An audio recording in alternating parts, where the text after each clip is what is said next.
urejesho wa yote yaliyoibiwa. Bila shaka wapo watakaosema hakuna walichoibiwa kwa sababu maisha yao yanakwenda vizuri, na hata kama kuna yaliyoibiwa wanatathmini kuwa yameibiwa katika hali ya kimwili. Yaani labda aliibiwa TV, ameibiwa vitu vyake vya ndani, ama ameibiwa mavazi. Lakini tazama, huo wizi ni wizi kwa jinsi ya mwili, ambao hata hivyo ni batili, japokuwa katika kuutenda huo pia atendaye ataingia katika hukumu. Lakini tunaposema urejesho wa yote yaliyoibiwa, lazima tujue tulichoibiwa ni kitu gani. Tumeibiwa kitu gani? Hicho tulichoibiwa ndio tunahitaji kukirejesha. Je, wewe uliyeibiwa unajua umeibiwa au hujui kama umeibiwa? Tutafunua kitabu cha Mwanzo 1:26. Mwanzo 1:26. Mwanzo 1:26 inasema, Mungu akasema, na tumfanye mtu kwa mfano wetu, kwa sura yetu, wakatawale samaki wa baharini na ndege wa angani na wanyama na nchi yote pia, na kila mche na kila chenye kutambaa kitambacho juu ya nchi. Haleluya. Haleluya. Bwana anasema na tumfanye mtu kwa mfano wetu, akatawale kila kitu kilichoko katika nchi, vinavyotambaa juu ya nchi, vilivyoko chini ya maji, vilivyoko chini ya ardhi. Sasa kilichoibiwa ni kitu gani? Tumeibiwa. Shetani ameiba vitu ndani yetu vinavyotunyima mafanikio, kwa sababu kila kitu kinaanzia katika roho. Asili ya mwanadamu ni rohoni, asili ya torati ni rohoni, na asili ya mambo mema yote ni rohoni. Yaliyoibiwa nitataja machache katika mengi. Moja kati ya vitu vilivyoibiwa ni mamlaka. Moja kati ya vitu ambavyo sisi tumeibiwa kama wanadamu ni mamlaka. Kuna tofauti ya mamlaka na umiliki. Mamlaka ni nguvu ya kutiisha.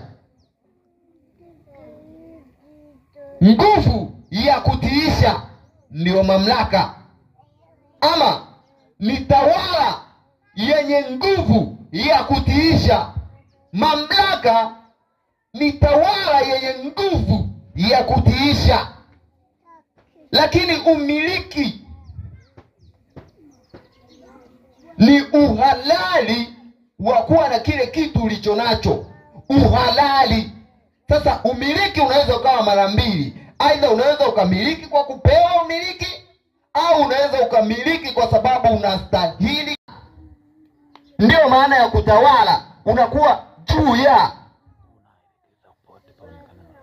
Unapotawala unakuwa na maamuzi ya mwisho. Na ikiwa unatawala au wewe ni mtawala,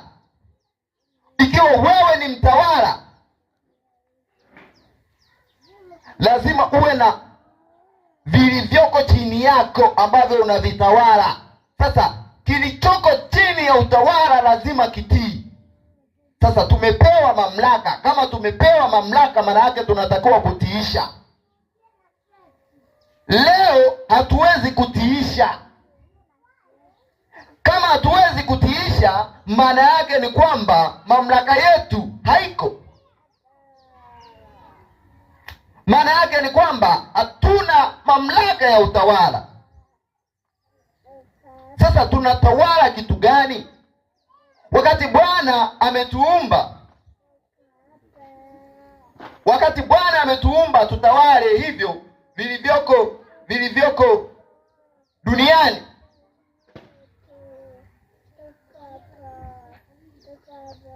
Aliweka uwezo ndani yetu wa kuvitiisha. Simba asingeweza kumdhuru mwanadamu,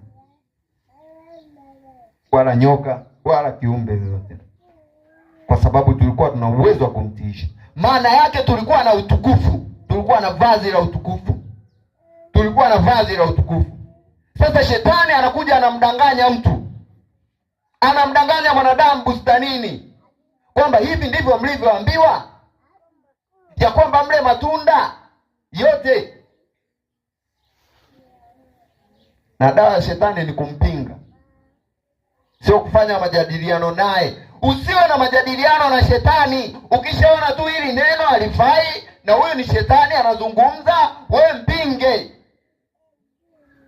Pinga tu kivyovyote unavyoweza kupinga, ili mradi tu ulinde amani yako iweko, na amani baina yako na jirani yako. Ila pinga, na yote hayo yatende kwa kufuata hekima. Sasa shetani alichoamua kukifanya ni kumdanganya mwanadamu. Mwanadamu alivyomsikia, akaisikia sauti ya shetani, pale ndipo mamlaka ya mwanadamu ilipoondoka. Mwanadamu akawa hana mamlaka tena ndani ya ile bustani, akafukuzwa. Na baada ya kufukuzwa katika bustani, ina maana akawa hana uwezo wa kutawala. Akawa hana uwezo wa kutawala, ila alibakiza uwezo mmoja tu: zaeni mkaongezeke.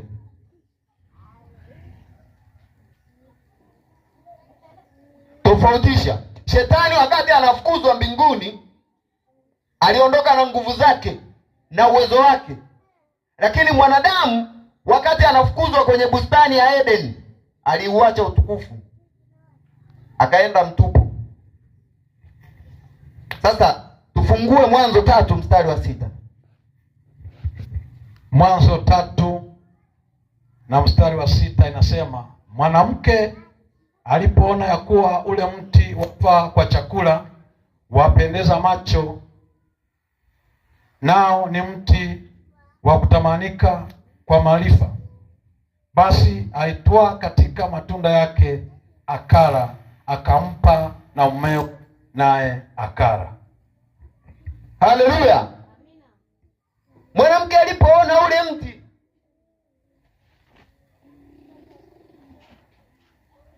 alipoona ule mti unapendeza,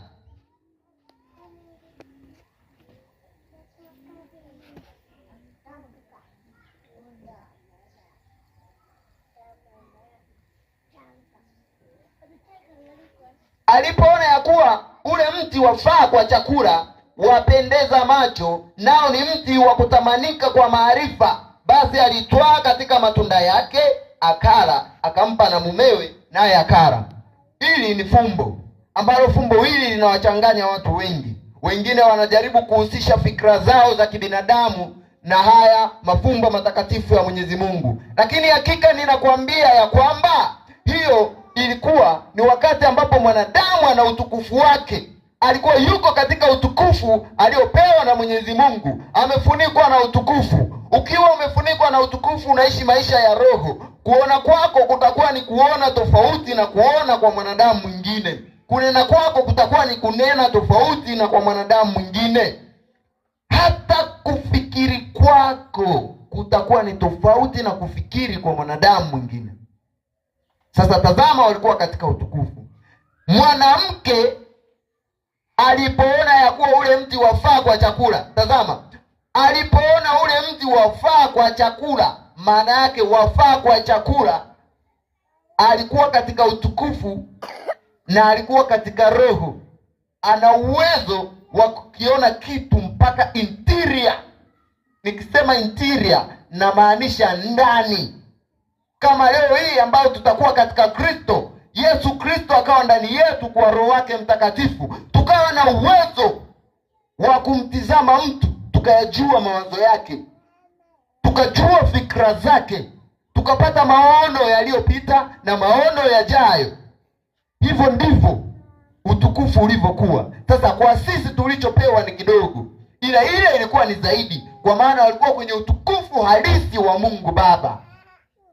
Kwa hiyo alipoona akajua kabisa hii yafaa kwa kula, hii inaliwa, ni tamu. Yaani akajua kabisa mbona ni mtamu, kwa kuuona, kwa sababu yuko katika utukufu na anajua. Tofauti na wewe leo au mimi leo, nitapita nitaangalia ule mchungwa, nitaangalia nitaona ndio ni chungwa, ni la njano, limeiva, ni zuri, lakini kama sijawahi kulionja, kama sijawahi kulijua hilo tunda, ina maana mimi siwezi kupata hamu ya hilo tunda, kwa sababu silijui, sijawahi kulionja, sijui ladha yake.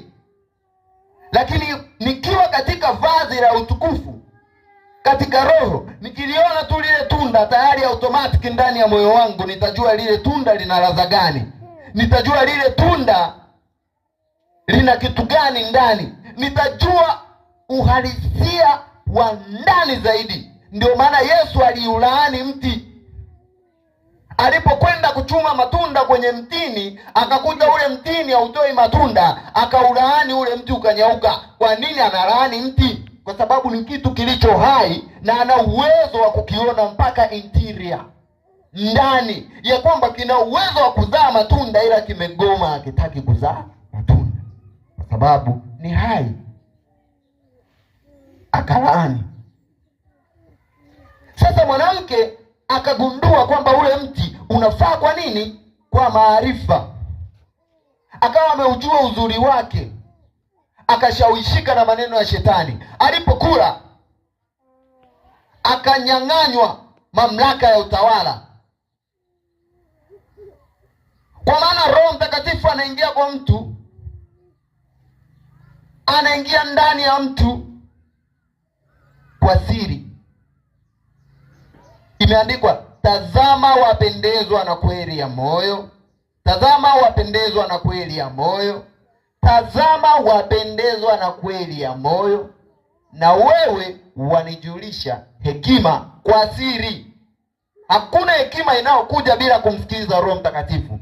Hakuna hekima inayokuja kutoka kama upepo. Hekima ni kumjua Mungu. Hekima ni Roho Mtakatifu. Kuwa na Roho Mtakatifu ni kumjua Mungu, na huo mwisho wa kumcha Mungu ndio hekima.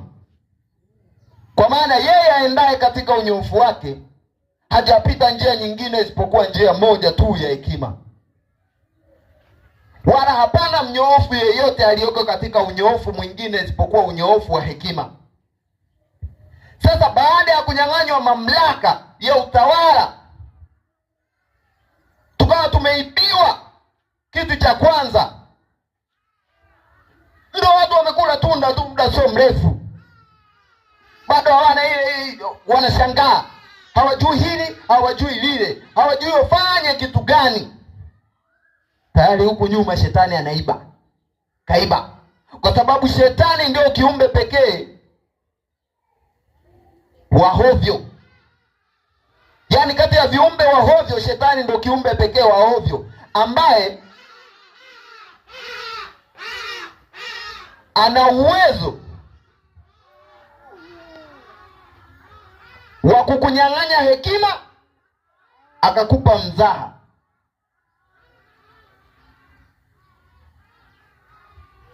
Sasa sikiliza, mamlaka ya utawala ilivyonyang'anywa, mwanadamu akafukuzwa bustanini. Hiyo ni moja. Mbili, akanyang'anywa mamlaka ya umiliki, kwa sababu Mungu alimpa kumiliki. Sasa ni kitu gani anachokimiliki, au ni kitu gani ambacho mwanadamu aliumbwa kukimiliki? Kwa sababu kwa jinsi ya mwili alipewa kumiliki bustani. Sasa ile bustani ilikuwa na matunda, kwa sababu bustani ya kwanza ni roho na bustani ya pili ni mwili. Bustani ya kwanza ya roho ni yenye kufanya roho iwe katika hali impendezayo Mwenyezi Mungu, Lakini bustani ya pili ambayo ni bustani ya mwili ni yenye kufanya mwili uwe katika hali ya utulivu, hali ya, kwa Kiingereza wanaita comfort, mahali pa raha, kuweka mwili kwenye raha. Kwa hiyo bustani ya kwanza ambayo Mungu aliweka kwa mwanadamu ilikuwa ni utukufu wa Mungu, ambao mwanadamu alikuwa anamiliki utukufu wa Mungu. Bustani ya pili ni Eden, ambapo mwanadamu alikuwa amewekewa vitu ambavyo vitakidhi mahitaji ya mwili wake. Baada ya kutenda hayo mambo maovu na kuisikia sauti ya Ibilisi, wakamnyang'anya umiliki. Si Mungu aliyemnyang'anya, bali shetani ndiye aliyemnyang'anya. Ndiyo maana imeandikwa ya kwamba shetani akamchukua Yesu akampeleka juu ya mnara, alafu akamwambia, ukinisujudia mimi nitakupa hivi vyote unavyoviona. Tafsiri yake ni kitu gani? Huwezi kumpa mtu kitu ambacho humiliki.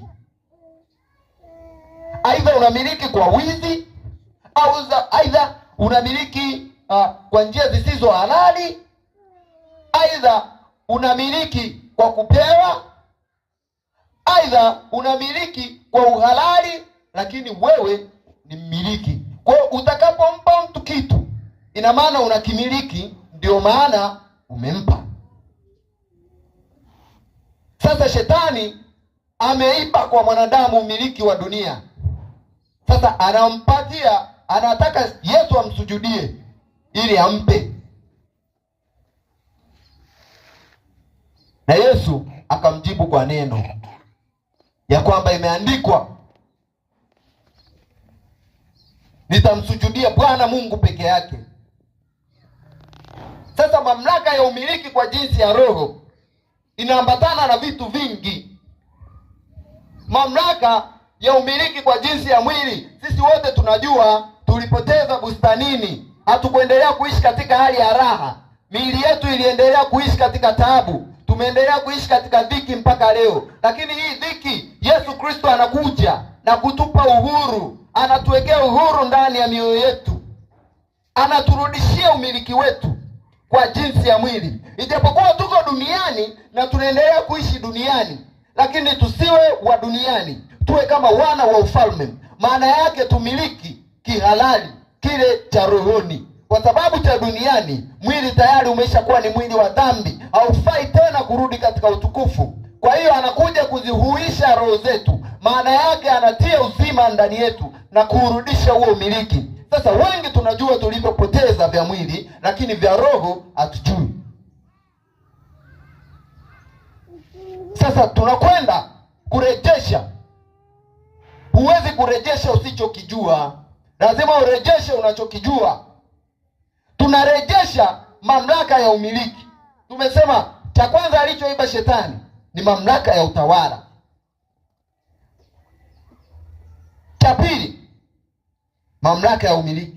Sasa mamlaka ya umiliki imegawanyika. Moja, kuna fahari ya kudumu. Fahari ya kudumu ni hivi ambavyo sisi tunaona kama utajiri.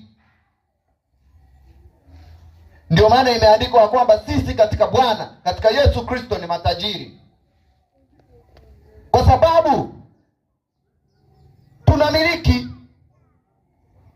tutamiliki pamoja naye, tutamiliki pamoja naye. Kwa lazima katika kumiliki utakuwa na fahari, roho yako itakuwa na fahari, ukijua ya kwamba yote yametokana na Baba, ukijua ya kwamba yote yametokana na Mungu, ukijua ya kwamba yeye aliyevifanya vyote kuweko ni vya kwetu sisi, kwa maana tumeitwa wana wa ufalme, tumeitwa wana wa Mungu, taifa teule, taifa la Israeli, watakatifu wake wapendwa. Lakini pamoja na kuitwa wana wa ufalme, wana wa Mungu, hatutakiwi kuenenda katika wana wa ufalme wala wana wa Mungu kwa kujionesha hivyo, bali tuenende kama watumwa wa Yesu Kristo, ili tupate kuhalalishiwa huo wana wa ufalme na huo wana wa Mungu. Haleluya, amen. Kwa hiyo katika mamlaka ya umiliki kuna fahari ya kudumu. kuna upendo wa kweli, kuna utimilifu wa furaha, kuna amani ya daima. Sasa hivi vitu hatuvimiliki. Sasa hivi tumevipoteza, watu wa mataifa wamepoteza, na hata Wakristo wengine ambao shetani tayari ameshawapiga wako tu kanisani, wanakwenda tu kutimiza wajibu, lakini wamekwisha pigwa, wamenyang'anywa utawala, wamenyang'anywa umiliki. Sasa leo hii watu ni Wakristo au watu ni watu wa mataifa, lakini hawamiliki nini?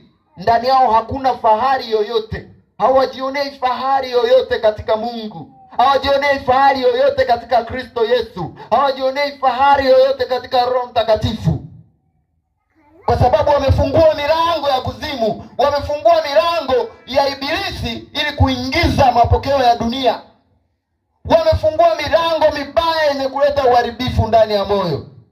Furaha ya kweli imeondoka.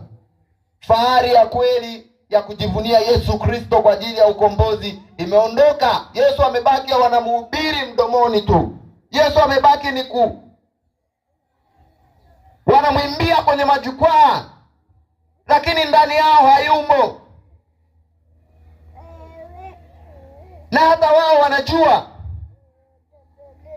ila wanajifariji kwa kusema neema ya Mungu inatosha. Ni kweli neema ya Mungu inatosha, lakini neema ya Mungu inatosha kwa wewe kuipa kibali ndani yako itende kazi. Utaipa kibali kwa kufanyaje? Utaipa kibali kwa kuruhusu moyo wako kuachana na mambo yote ya dunia, kuachana na yale yote yaliyo maovu na kuenenda katika njia ipatayo. Haijalishi hilo neno ambalo Yesu Kristo anakutaka ulifanye, au Bwana wa majeshi, Mungu muumbaji wa ulimwengu anataka ulifanye, ama Roho Mtakatifu anakutaka ulifanye. Haijalishi kama unalitaka ama ulitaki, unatakiwa ulifanye. Kwa Mungu hakuna ndio au hapana. Kwa Mungu ni ndio.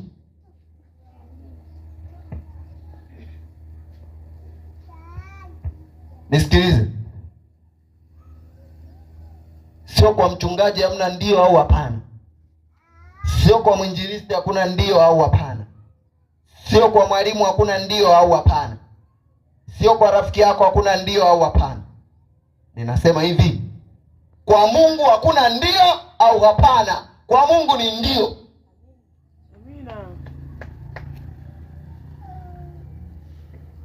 Ukishindwa kuelewa ni wewe umeamua, lakini yuko Roho Mtakatifu ambao ukimruhusu atakuelewesha. Kwa hiyo mamlaka ya umiliki, fahari ya kweli imeibiwa. Fahari ya kweli imeibiwa. Upendo wa kweli ndani ya moyo, kuna ule upendo wa kweli. Upendo wa kweli ambao sio wa kupakana mafuta kwa mgongo wa chupa. Ni upendo unaotoka ndani ya moyo wa mtu. Upendo wa kina umeibiwa, haupo. Kilichobaki ambacho watu wanakidhania kuwa ndio upendo, sio upendo, ni unafiki. Ambao huu unafiki wameukonveti kutoka kwenye neno linaitwa kuchukuliana. Kuchukuliana na kuvumiliana. Huku akisema kwamba kila mtu ana madhaifu yake. Sasa wanachukuliana. Lakini Mungu hakutaka sisi tuchukuliane kwa kukubali udhalimu, kwa kukubali uovu, kwa kubebeana uovu. Alitaka tuchukuliane kwa kutengeneza muda, kwa sababu kila neno limefungwa kwenye muda. Alitaka tuchukuliane kwa kujipa uvumilivu na subira, ili tukapate kuwabadilisha watu warejee katika utakatifu wao, warudi kwa baba yao. Wakati huo tukijiangalia na sisi nafsi zetu, kwa sababu neno la Mungu ni upanga ukatao kuwili. Neno la Mungu ni msumeno, unaenda mbele unarudi nyuma, ili huyo unayemrekebisha, unayejituma ndani yako kumrekebisha, unayejituma kwa ajili ya kuangalia anapopinda ili umnyooshe. Hayo unayoyatizama, hilo jicho unalolitizama kwa mwenzio, ujitizame na wewe. Haleluya. Kwa hiyo upendo wa kweli Shetani alichukua. Hiyo ni mamlaka ambayo sisi iko ndani yetu, mamlaka ya kupenda. Tumeamriwa kupenda. Shetani ameiba utimilifu wa furaha. Sisi furaha yetu haikutakiwa iwe ni furaha ya nusu saa. Sisi furaha yetu haikutakiwa kuwa ni furaha ya dakika 2.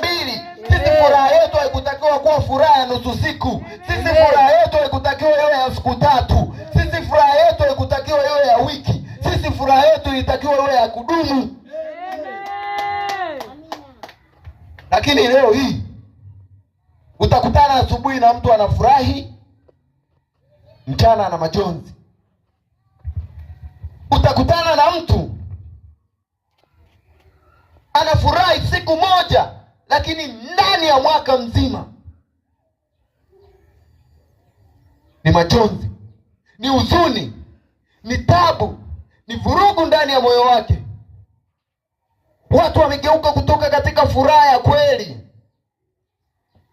Watu wana hasira, watu wana ghadhabu, watu wana chuki, watu wanatembea, mioto inawaka ndani ya mioyo yao. Ukimgusa tu kidogo ni vita, kwa sababu shetani ameiba furaha. Sisi furaha yetu ni ya kudumu. As long as tuko katika Kristo Yesu, tunatakiwa tuwe na furaha wakati wote. Sisemi tukae kwenye hema ya furaha, kwa sababu mwenye hekima atakaa katika hema ya huzuni. Mpumbavu atakaa kwenye hema ya furaha. Sasa sifundishi watu kukaa katika hema ya furaha, lakini nafundisha watu ya kwamba furaha ni halali yetu. Amen. Haleluya. Amen. Kwa nini tunakaa katika hema ya huzuni? Tunakaa katika hema ya huzuni kwa sababu, ngoja nitoe mfano. Wangapi mna upendo na ndugu zenu? Wangapi mna upendo na ndugu zenu? Sasa itakuwaje pale ambapo ndugu yako ameshinda njaa siku 2? Unajua anapitia maisha ya dhiki. Wewe una uwezo wa kula milo 3.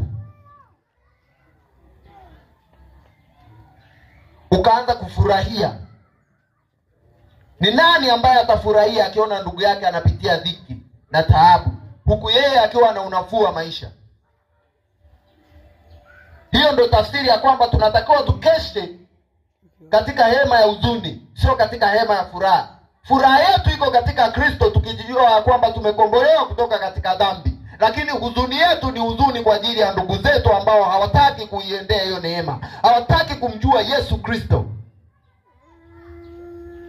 Lakini furaha ni halali yetu sisi kumiliki. Na 4 ni amani ya daima. Imetupasa sisi kuwa na amani wakati wote. Hofu haitakiwi kwenye maisha yetu. Hivyo ni vitu tunatakiwa tuvimiliki. Tumiliki amani. Sasa shetani amechukua moja, mamlaka ya utawala. Hiyo tulikuwa tunaijua. Amechukua mamlaka ya umiliki kwa jinsi ya mwili, ambao tukaangalia kwa jinsi ya mwili ndiyo shetani amechukua mamlaka ya umiliki. Sasa hivi, zamani Mungu alikuwa ametupa dunia yote. Unakwenda unajikatia eneo unaishi. Sasa hivi uwezi. Hiyo mamlaka una. Na thubutu tu angalie poli lolote ambalo limekaa ovyo ovyo. Ukakae mule uone. Ndio utajua kwamba una mamlaka umiliki au huna.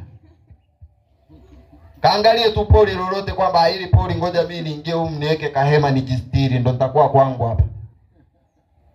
Ujaribu uone kama utamaliza hata wiki. Ni poli lina wanyama tu. Lakini utaangalia kama utamaliza mwezi.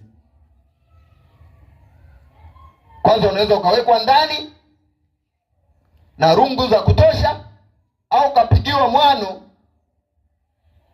na walimwengu waliokuzunguka kwamba huyu mbona anajitenga huko, mwizi huyu, jambazi, anafanya uharamia huko, anakuja kujificha huko. Huna uhuru katika kumiliki. Sasa ameiba hayo ya dunia, hatuwezi kumiliki. Na yote yanayoanzia rohoni ndio yanaenda mwilini.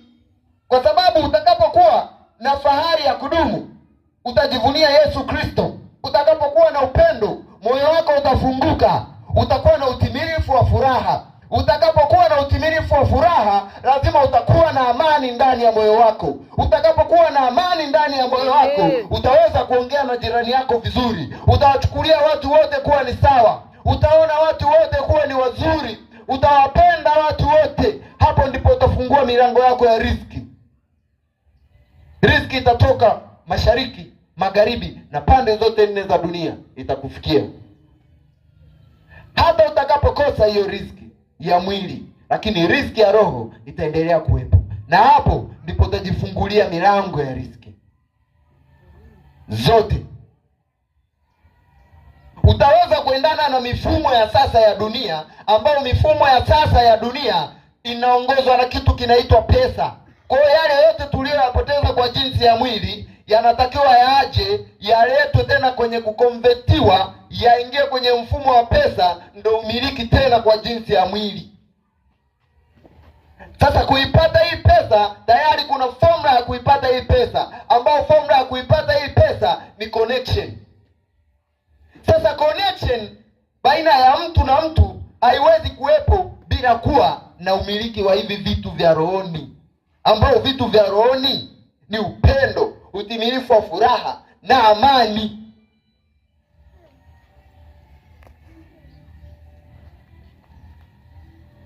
Sasa katika hayo mambo ambayo mwanadamu anayapuuza ya rohoni, amekuwa akipambana siku zote za maisha yake akiwa hapa duniani. Anapambana kuvimiliki hivi vitu. Anapambana mwanadamu amiliki upendo, awe na upendo ndani yake, imeshindikana. Anapambana awe na furaha, imeshindikana. Anapambana awe na amani, imeshindikana. Na hivyo vitu ndo shetani anakuja kutumia kuteka fikra za watu, anatumia kuteka akili za watu, anatumia kuteka nguvu za watu, anawaelekeza watu katika ubatili, anawaelekeza watu katika mambo yasiyofaa ya mwili. Mtu anahangaika siku zote za maisha yake, anaacha kumtafuta Mwenyezi Mungu, anaacha kulitii neno la Mungu, anaacha kuitii sheria ya Mungu, anahangaikia mambo ya dunia siku zote za maisha yake. Na hapo anapofanikiwa, amebakiza mwaka mmoja kufa, ndio shetani ndio anakumbuka. Neema ya Mungu inamuonekania, anataka arudi kwa Mungu. Shetani anamletea sasa kariziki kidogo kumfungulia tu milango. Anaona kumbe milango imefunguka. Basi sawa, acha nipambane, hii habari ya Mungu itanichelewesha. Anapambana, anamiliki ndani ya wiki, mwezi, mwaka, kafa.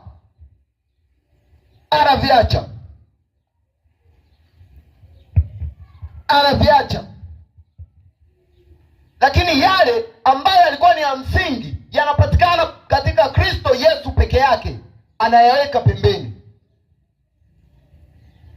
Amani anaitafuta siku zote. Mwanadamu hawezi kuipata amani siku zote za maisha yake asipopiga goti katika Kristo na kumwendea katika roho na kweli.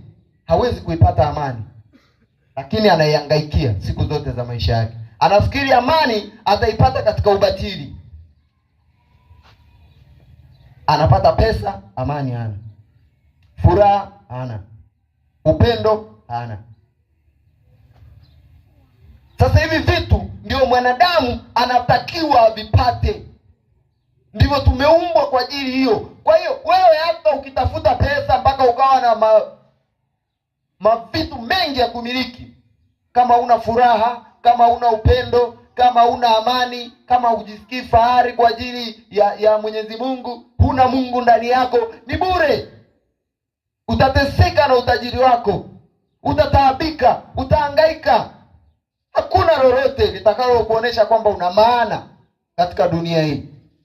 Na mwisho wa siku utajaribu kutumia mali zako ili kupata hivyo vitu vya roho ambavyo havinunuliwi kwa pesa.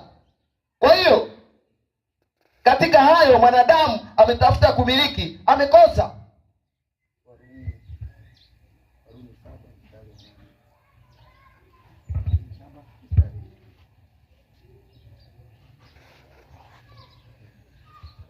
Tufungue Warumi 7 mstari wa 8.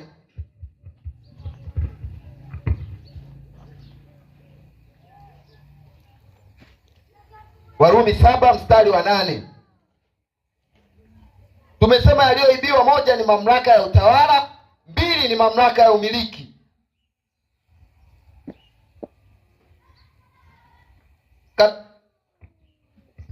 Mtasoma Warumi 7 na mstari wa 8. Lakini dhambi ilipata nafasi kwa ile amri, ikafanya ndani yangu kila namna ya kutamani, kwa maana dhambi bila sheria imekufa.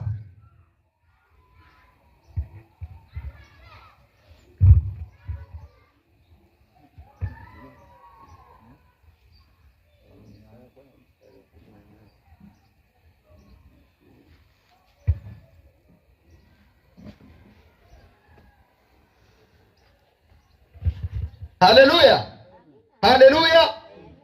Nitakwenda kusoma Warumi 7 mstari wa 18 hadi wa 20. Kwa maana najua ya kuwa ndani yangu, yani ndani ya mwili wangu, alikai neno jema. Kwa kuwa kutaka nataka, bali kutenda lililo jema sipati.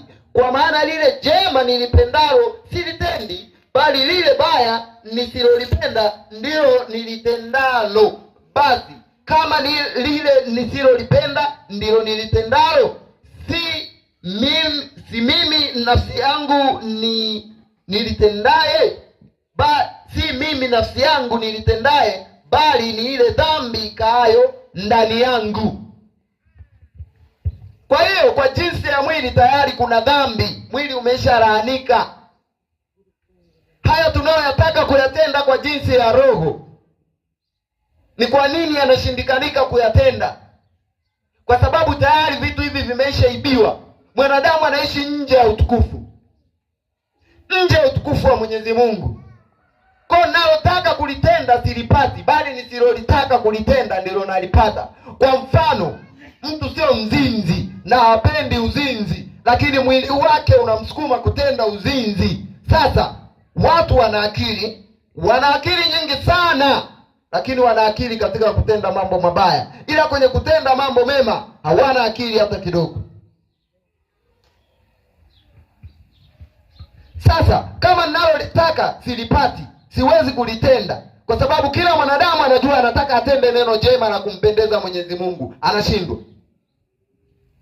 Maana yake mwili tayari umeshatiishwa kwenye dhambi, mwili unaelekea dhambi. Sasa tufanyaje ili tusielekee dhambi? Tunamwangalia Yesu Kristo. Ina maana tunachokifanya ili tulipate lile tunalolitenda, tunajikana nafsi. Kujikana nafsi maana yake ni kuwa tayari kufuata kila lile neno ambalo Yesu Kristo anaongea kwa ajili ya kutufundisha sisi tuenende katika mambo mema. Tulifuate ambalo litazama tunda ndani yetu. Haijalishi kama tutapitia dhiki au moto, haijalishi kama tutapitia taabu au kuchukiwa na walimwengu, lakini as long as tunafuata kile ambacho Yesu Kristo anatuambia sisi tufanye, takiwa tufanye. Mfano wake ni kwamba imeandikwa, wabarikini wanaowaudhi, watendeeni mema wale ambao wanawachukia nyinyi. Ndugu yako akikukosea, hata kama amekukosea mara 7 kwa siku, akikuomba msamaha, msamehe. Kopesheni bila matarajio ya kulipwa. Enendeni katika unyoofu, msio watu wa mabishano, msio watu wa mashindano, msio watu wa chuki, msio watu wenye udhalimu, msio wachoyo. Tena tujiepushe na choyo, kwa maana uzima wa mtu haupatikani katika wingi wa vitu alivyo navyo.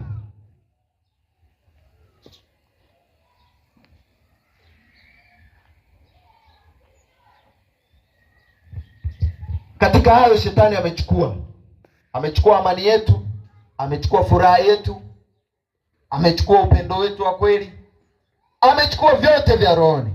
Sasa tuko katika Kristo Yesu na tumekutana katika kundi moja ambalo tunaitana kwamba ni ndugu na tunatii ile kweli ya Mungu. Basi tuenende katika unyoofu na usafi, tuanze marekebisho. Sheria ni kama ufagio. Wewe ukitaka ujisafishe ndani yako, ujipeleleze ndani ya moyo wako, anza na sheria ya Mungu. Itafute torati iko wapi, kamata ile torati, jua kuitekeleza torati kwa jinsi ya roho. kwa maana hatuko chini ya sheria tena, bali tuko ndani ya uhuru wa Yesu Kristo. Hatufungwi na sheria, lakini kuto kufungwa na sheria haimaanishi tufuate maovu.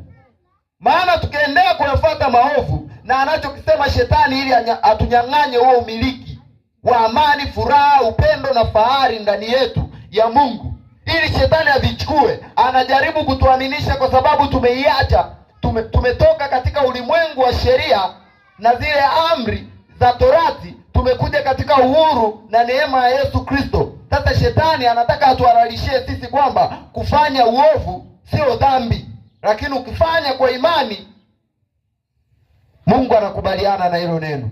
Ni uongo. Shetani ni muongo.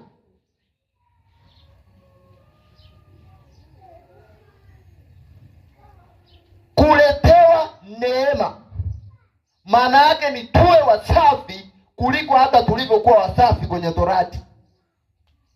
Haleluya.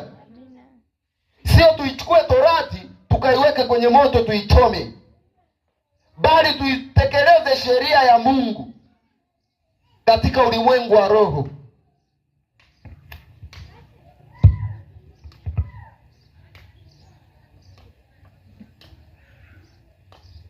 Yaliyoibiwa nimesema, moja ni mamlaka ya utawala, mbili ni mamlaka ya umiliki, na tatu namalizia ni uhuru. Uhuru nitasemea tu kwa ufupi kama kipengele kimoja. Nitasema tu kwa ufupi.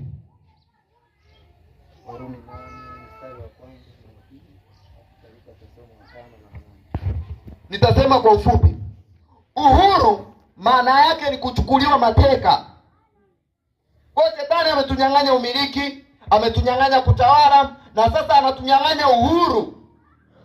Yeye aliye nje ya Kristo Yesu, yeye aliye mtu wa mataifa, asiyemjua Mungu kwa kuenenda katika njia anazozipenda Mungu, kuenenda katika yale mapenzi ya Mungu, kanyang'anywa uhuru wake. Maana ya kunyang'anywa uhuru ni kuchukuliwa mateka. Na mtu anachukuliwa mateka kwa jinsi gani? Mtu anachukuliwa mateka kwa kufanywa tegemezi wa fikra. Huwezi kuchukuliwa mateka kwa bila kufanywa tegemezi wa fikra. Zamani watu walikuwa wanachukuliwa kama watumwa, kwa kukamatwa, wanapigwa pingu, wanapigwa pingu kwenye miguu yao, wanafungwa kamba, wanapelekwa utumwani. Lakini sasa hivi watu wanafanya watumwa, watu wanafanywa kuwa watumwa kwenye fikra zao. Watu wanatekwa fikra, wanafanywa watumwa wa vitu visivyokuwa na maana kwenye maisha yao, wanafanywa kuwa watumwa wa kuhangaikia ubatili.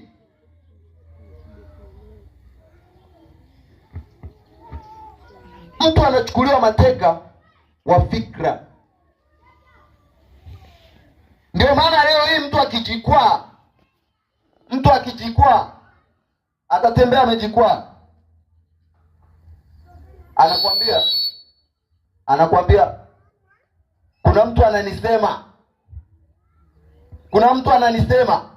yaani kuna mtu ananisema kabisa, na huyu atakuwa ni mama fulani, siwezi kukubali, lazima nimfuate.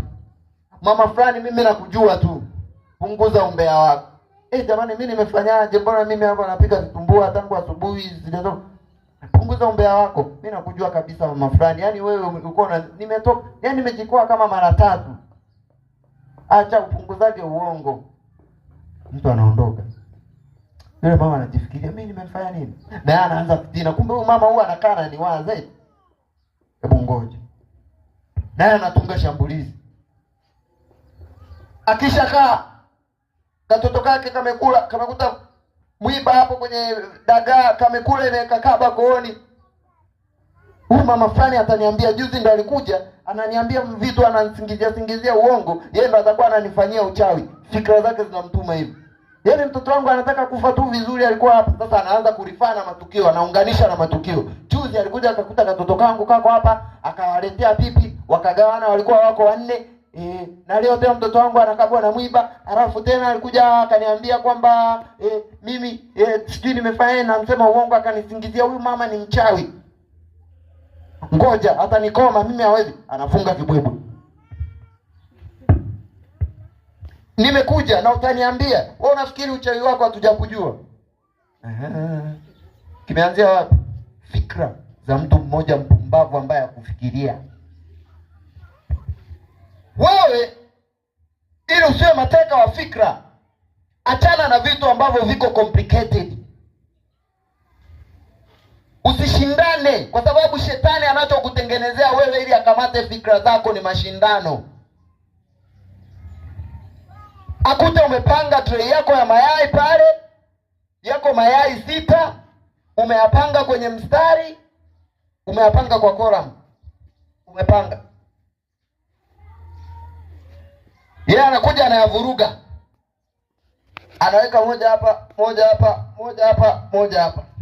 Sasa huu ulimwengu ni ulimwengu wa miujiza. Watu ni wachawi, na kuna wachawi, kuna miujiza yani mingi tu ya nguvu za giza.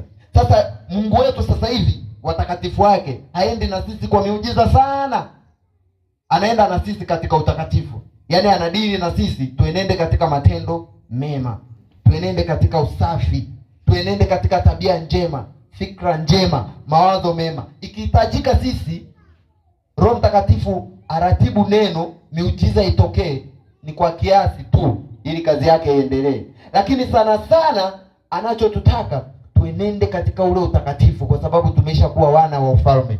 Sasa ukija ukikuta tukio kama hili, anachokitengeneza ni mashindano ili akutoe kwenye uwepo.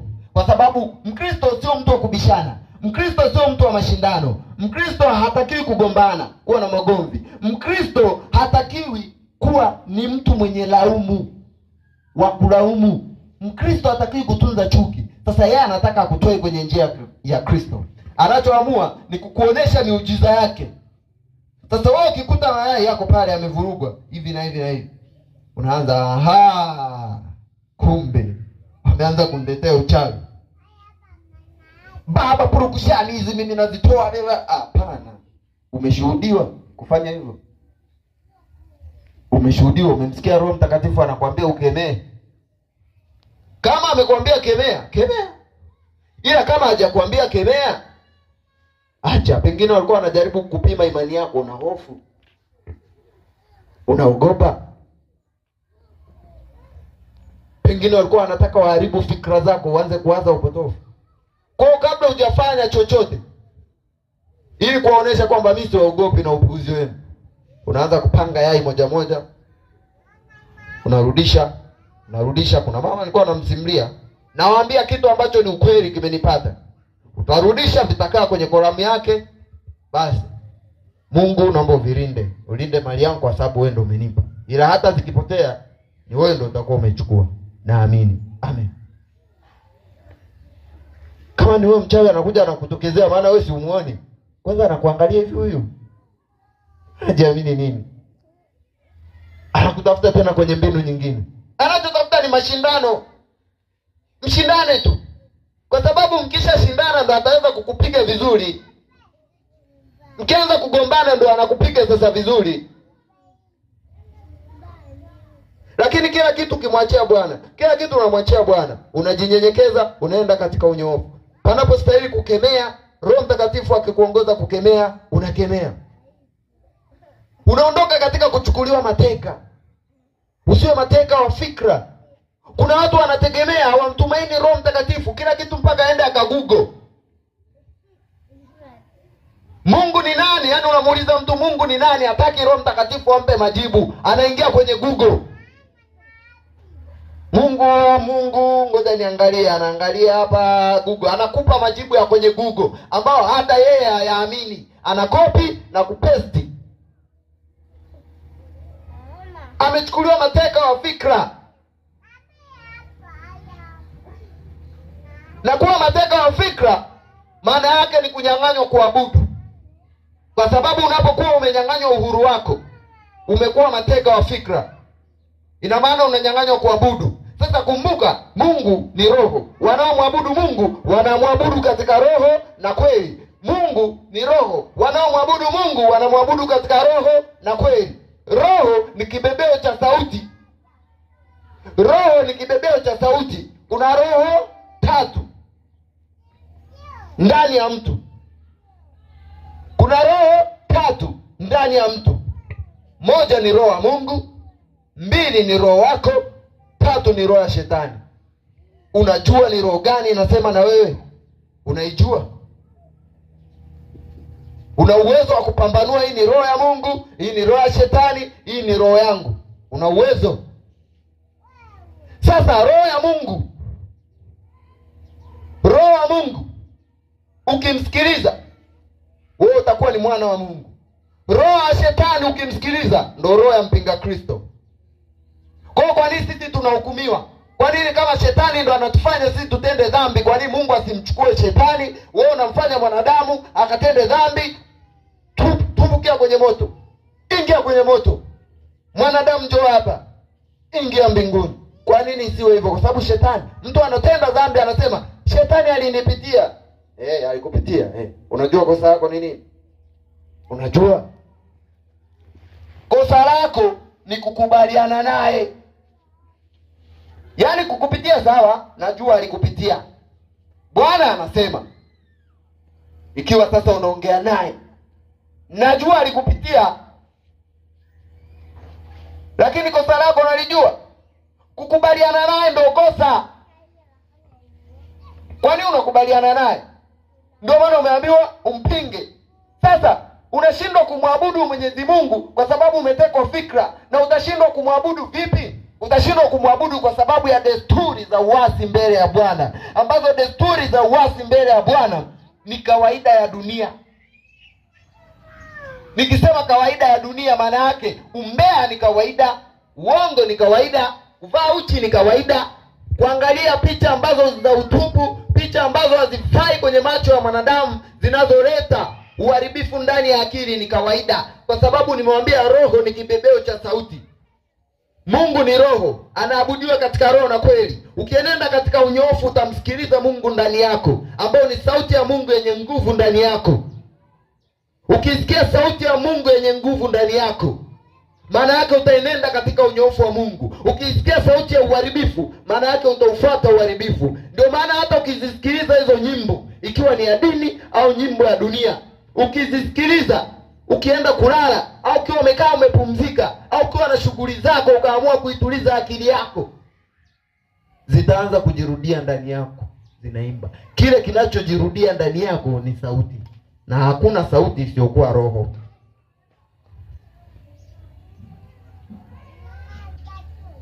Kwa hiyo utakachokiona kwenye macho yako kitatafsirika ndani ya kichwa. Kikisha tafsirika ndani ya kichwa, maana yake hiyo ni sauti. Na kama ni sauti, ni roho. Sasa haijulikani ni roho ya Mungu au roho ya Ibilisi. Ile ukitaka kujua hii ni roho ya Mungu, kila neno lililo jema na linalotafsirika kwamba hili ni neno jema na linatakiwa lienende katika uzuri wa wema wake, hilo limetoka kwa Mungu. Lakini neno lolote linaloleta uharibifu ndani ya mtu, yaani kuitoa mamlaka ya Mungu ndani ya moyo wa mtu, neno lolote linalokubaliana na uvunjifu wa sheria, halikutoka kwa Mungu, wala sio Roho Mtakatifu. Roho Mtakatifu ni mnyenyekevu. Roho Mtakatifu ni mpole. Roho Mtakatifu ni mtaratibu, anakwenda kwa utaratibu. Ndio maana mbinguni unasikia wanainama na kusujudu wakisema, mtakatifu, mtakatifu, mtakatifu, Bwana Mungu Mwenyezi, aliyekuweko, aliyeko na atakaye kuja. Huo ni utaratibu. Hawaendi tu mtakatifu. Nayo ukitaka hayo, nenda tu kule kwenye moto, kwenye ziwa la moto, utayakuta kila mtu analia sauti zake.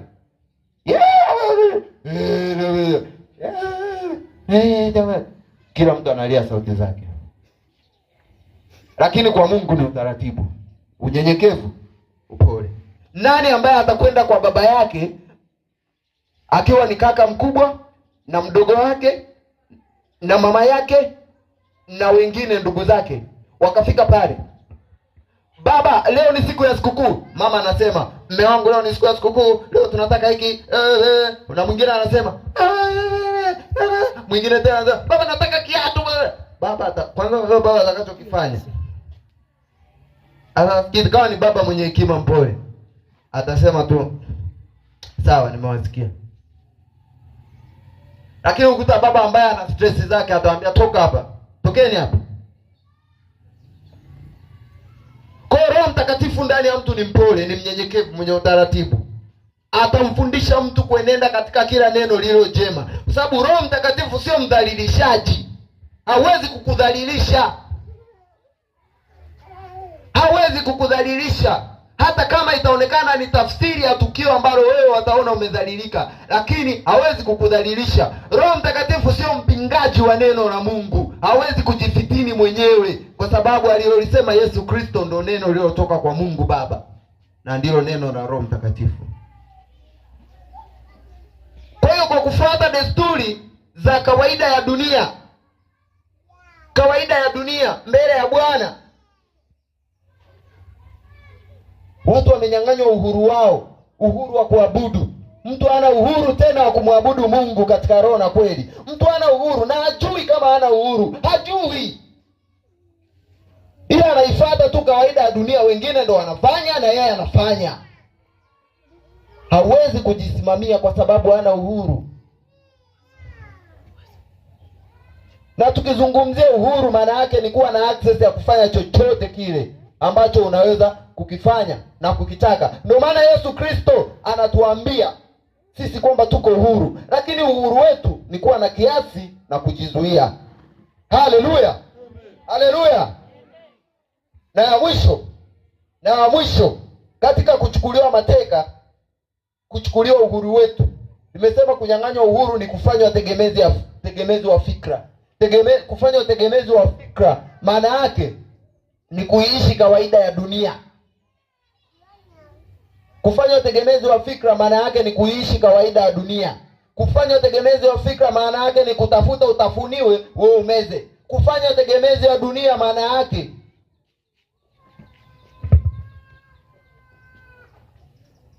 ni kuenenda katika njia ambazo ni za msawazo. Yaani watu hawatafuti kusimama katika kweli ya Mungu, bali wanatafuta msawazo. Yaani anatafuta aendane na wengine. Watanichukuliaje? Watanionaje? Ndicho anachokitafuta. Anatafuta msawazo tu, balance, usawa kati yake na mwingine. Lakini haki kazi yake ni mzani. Lakini kuupinga uovu sio kwamba uifuati haki. Unaweza ukaifuata haki na ukaupinga uovu. Lakini kuutafuta usawa tu, hata kama mtu anaenenda katika upotevu, alafu unatafuta usawa naye, unatafuta kujipendekeza kwa Kaisari, maana yake ni kukubaliana na uovu.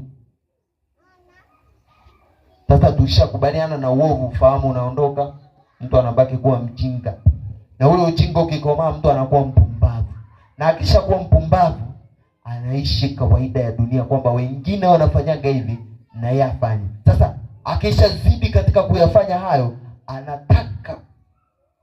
anasahau kuyatafuta mapenzi ya Mungu, anaanza kutafuta mapenzi yake. Anataka aonekane ni bora kwenye huo upande kuliko wengine. Haleluya. Ndio upotevu wa mwanadamu. Lakini namba 2, katika kunyang'anywa uhuru wa kuabudu, ni uvivu wa kutafuta maarifa. Imeandikwa ya kwamba watu wangu wanaangamia kwa kukosa maarifa. Sasa leo tumejifunza yaliyoibiwa, tumejua yaliyoibiwa. Tazama, niko mbele zenu, nasimama kwa jina la Bwana wetu Yesu Kristo. Na aliitia jina la Bwana, si kwa ukamilifu wote, si kwa unyoofu wote, si kwa utakatifu wote, bali miongoni mwao wanaotaka kwenda na kundi la ndugu zake katika ufalme wa Mungu. Niko miongoni mwao, watu wenye kutaka kuona watu wanafunguliwa, wanamjua Mungu. Niko miongoni mwao mwenye kutoa sadaka maisha yangu ili watu wamjue Mungu. Sisemi kwa kujipendekeza, sisemi kwa unafiki, sisemi kwa kutafuta sifa. Nasema ile kweli iliyoko ndani ya moyo wangu. Hakika yeye atakaye kwenda katika unyoofu wa Bwana atamuona Mungu, atamjua Mungu, atapendwa na Mungu. tukayatafakari hayo tulioibiwa. Kesho Mwenyezi Mungu akitufanikisha, akitufanyia nafasi, mchungaji wetu, mchungaji Ayubu atasimama, ataendelea kufundisha. Baada ya kujua tulioibiwa, atakupa sasa tunayarejesha vipi, kwenye maisha yetu, kwa sababu kama yaliibiwa kwa siri, na sisi tunakwenda tunayarejesha kwa siri.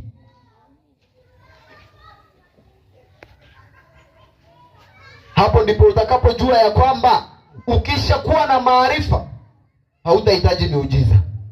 Ukishakuwa na maarifa utajua uongo, utaujua ukweli. Ukishakuwa na maarifa utajua hii ni nguvu ya Mungu, hii ni nguvu ya Ibilisi. Ukishakuwa na maarifa shetani hata kudhalilisha. Ukishakuwa na maarifa, ukitaka kumjua Mungu, shetani hatakuogopa. Kuwa Mkristo, kuwa mwana wa Mungu, kuwa mtakatifu wa Mungu, ama kuokoka, haizuii kwamba mchawi atakubeba kitandani akakulaza nje.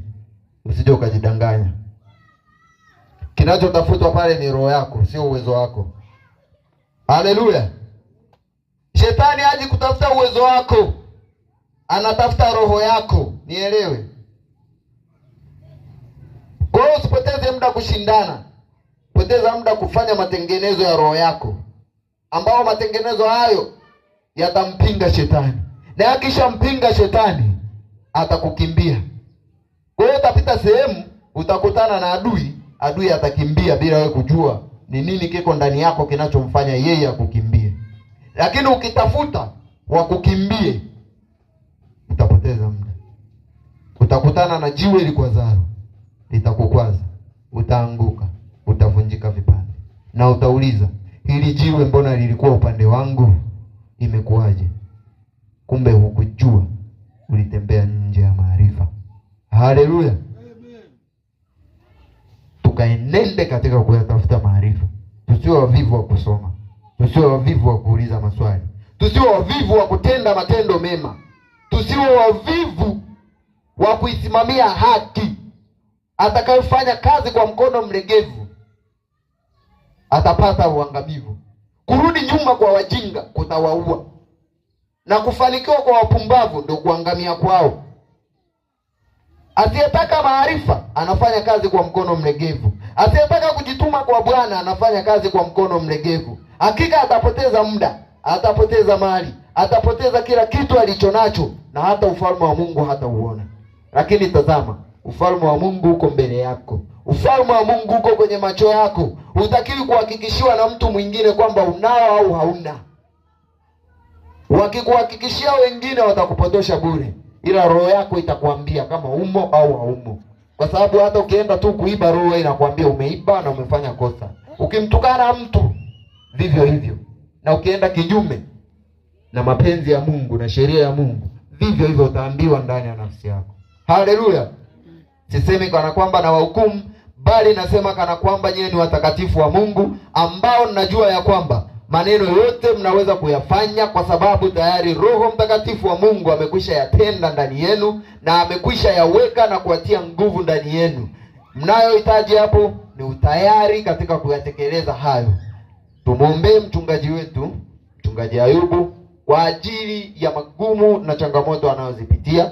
Tumuombee mama mchungaji, na tuombeane sisi kwa sisi, ili Mwenyezi Mungu akaturudishie yaliyo yetu. Aturudishie utawala, aturudishie umiliki wa rohoni, aturudishie na uhuru wetu, tukamwabudu katika roho na kweli. Tuweze kuikimbia dunia, tukimbie hizo tamaa za macho, tukimbie hizo tamaa za mwili, tukimbie hicho kiburi cha uzima. Tuwe wanyenyekevu, wenye kujishusha na wanyoofu wa moyo. Haleluya. Basi simameni, nitaomba kwa ajili ya neno hilo, kisha nitamkaribisha Mchungaji Ayubu. Baba mtakatifu, Mungu ketie mahali pa juu, mfalme wa wafalme, wewe ni Mungu muweza uliyetuteua viongozi wa kanisa hili. Si kana kwamba sisi ni viongozi, bali ni majina tu, ila kiongozi ni wewe Bwana. Wewe ndio unampa mamlaka yeyote umtakaye na kumuweka katika nafasi ya watakatifu wako yeyote umtakaye Bwana. Tazama, ninawaombea wajoli wako hawa waliotenga muda wao kukusikiliza wewe Bwana.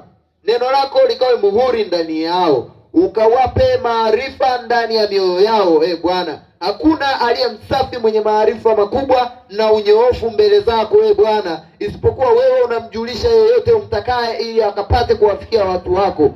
Bwana, utuangalie sote kwa unyenyekevu tunakuomba. Ukaibariki kazi ya mikono yetu na kuweka utulivu ndani ya roho zetu. Ukatufundishe sheria yako na kuiweka muhuri ndani ya mioyo yetu. Hii kazi sio nyepesi Bwana, bali kwa Roho wako Mtakatifu atuombeaye kwa kuugua atatufanya kuwa uwepesi na kuchukua mzigo kwa nira iliyo laini ya Yesu Kristo. Wewe ni Mungu muweza, wewe ni Mungu mwaminifu. Tazama, ninakuomba Bwana, ushuke na kutuonekania katika riziki, katika mawazo, katika fikra, katika mwili wetu na katika yote yale tunayoenenda. Tuenende katika njia za unyoofu, tusiwe watu tuaibishao ama wajumbe waaibishao, bali tuwe wajumbe waaminifu mbele zako, wenye kukurudishia sifa na heshima. Utufanyie kibali mbele za watakatifu wako, utufanyie kibali machoni pako na mbele ya wote wenye uwezo na mamlaka, ni katika jina la Yesu Kristo Bwana wetu. Mchapie Yesu makofi. Hayo makofi hayatoshi, mchapie tena. Haleluya. Basi niombe tuketi tumalize ibada yetu. Hatutakuwa na matoleo. Jana hatukuwa na matoleo na leo hatutakuwa na matoleo, lakini andaa matoleo yako kesho. Bwana sifiwe. Andaa sadaka yako kesho kwa ajili ya semina yetu inayoendelea. Leo ni siku ya pili, kesho saa 9. Unajua tunachelewa. Niwaambie tu, vyombo vimefunga hapa saa 8. Saa 8 ndio tumefunga vyombo hapa. Watu kuja saa 11 na kasoro saa 10. Sasa tunachelewa kumaliza. Kwa kesho saa 6 huwa tunaunga vyombo na saa 7 tunaunga vyombo. Kwa niombe hivi, kesho saa 9 kamili waimbaji wanaanza kuimba. Bwana sifiwe. Bwana sifa. Waje mapema. Nasikia dada? Kesho ngapi? Saa 9. Mnasikia kanisa la Mungu wote? Saa ngapi? Saa 9. Basi kwa kusema hayo, Mungu awabariki. Yesu ya Bwana Mungu akubariki. Basi niombe tusimame, tuairishe ibada yetu kwa maombi. Matangazo nimeshatangaza kwamba kesho saa 9 tutakuwa mahali hapa, na andaa sadaka yako kwa ajili ya semina inayoendelea. Kesho tutakuwa na matoleo. Basi niombe mtu mmoja anayejisikia kuja kufunga ibada yetu kwa maombi, aje mahali hapa afunge ibada kwa maombi. Mtu mmoja anayesikia kufunga ibada kwa maombi, karibu. Ndio, tufumbe macho. Mtakatifu mwenye nguvu, mtakatifu shinda kitu, ninasema asante sana kwa neema hii ambayo umetufanikisha leo. Tumesikia maneno yako kutoka kwako kwa mtumishi wako. Mungu, naomba maneno hayo ukapige muhuri ndani ya mioyo yetu, ikafanye kazi ndani ya mioyo yetu, ufungue ndani ya mioyo yetu kupitia maneno hayo. Mtakatifu mwenye nguvu, ndio utulinda leo, kubariki kwako na wenzako, na zidi kuonekana juu yetu, nguvu yako ndio zidi kuonekana juu yetu. Achilia Roho Mtakatifu aweze kutuongoza katika maisha yetu, ukuu wako na wenzako ndio zidi kuonekana pamoja nasi. Mtakatifu mwenye nguvu, na mtuongoze, utubariki. Mungu mwenye nguvu, ninaongea machache haya, mengi ndio ukatende sasa na mapenzi yako, ni katika jina la Baba na Mwana na Roho Mtakatifu. Wote tuseme amina. Na wote wakasema amen. Basi mbarikiwe.